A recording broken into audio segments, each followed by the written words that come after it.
మాకు 9:30 కాలేజ్ అయితే నేను వచ్చేసి 8:45 అయితే లేసాను అనమాట. ఇవాళ నన్ను రోజు పొద్దున్నే 7 గంటల కన్నా లేపి ఇదే పడుకుందే వాళ్ళ. సరే కదా నేను ఫాస్ట్గా రెడీ అయిపోయి బండి తీసుకుని అయితే మనం కాలేజ్కి అయితే స్టార్ట్ అయిపోయాం.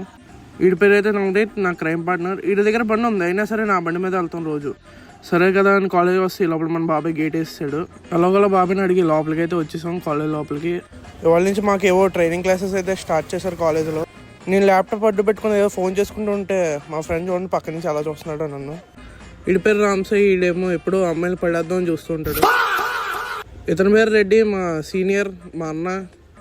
సరే అయితే కాలేజ్ క్యాంటీన్కి వచ్చి 2 సమోసాలు అయితే వేస్తూ ఉంటే ఇటు చూడండి అలా చూస్తున్నాడు అమ్మాయిలు. మన బ్రేక్ టైం అయితే అయిన తర్వాత మళ్ళీ క్లాసెస్ అయితే స్టార్ట్ చేస్తారు. ఏం చేయాలో కూడా అర్థం కావట్లేదు క్లాస్లో. ఇంకొంచెం లంచ్ బ్రేక్ అవ్వడంతో మా వాళ్ళు చూడండి లంచ్ బ్రేక్ రెడీ అయ్యారు. కాలేజ్ అయిపోయిందా మన స్నోకర్స్కి అయితే వచ్చాం ఆడడానికి. రేపైతే మన జయంత్ అని బర్త్డే అయితే ఉంది, దానికోసం అయితే ఫ్లెక్సెస్ అయితే రెడీ చేస్తున్నాం వాళ్ళ నైట్కి. అయితే ఆకలేస్తుందని చెప్పేసి మనం బండి తీసుకుని బయటికి వెళ్ళాం ఏమైనా తిందాం అని చెప్పేసి. నైట్ అప్పటికే 11 అయిపోవడంతో ఏమీ లేవు. ఈ లోపల ఇదేదో కనిపించింది, ఇక్కడైతే తినేసాము నైట్. రేపటికైతే చాలా వర్క్స్ అయితే ఉన్నాయి. వాళ్ళకింతే సైనింగ్ ఆఫ్ బాయ్. రేపటి వీడియోతో కలుసుకుందాం.